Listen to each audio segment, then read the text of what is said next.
أنا شفت رواية الإمام الصادق، باوع يمين باوع شمال، قال علينا عين. والله هيك الرواية، شهد الله.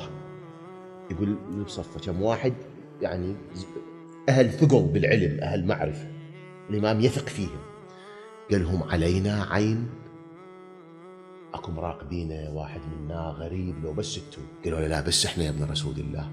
قال لو كنت بين موسى والخضر لقلت للخضر كما قال لموسى لن تستطيع معي صبر، هذا فراق بيني وبينك.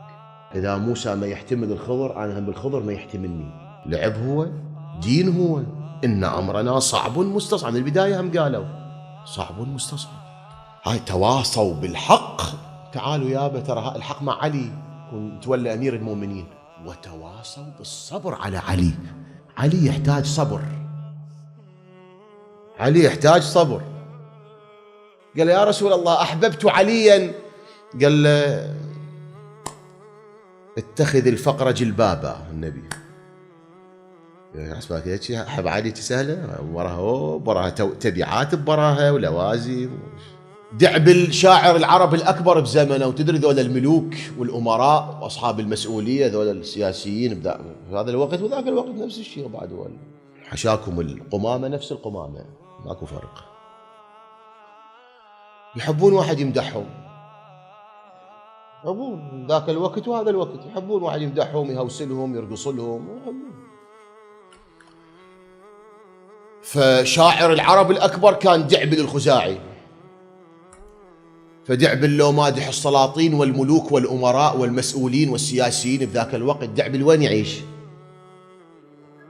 يعيش بالقصور يوم، مو بالقصور، ها؟ بالقصور.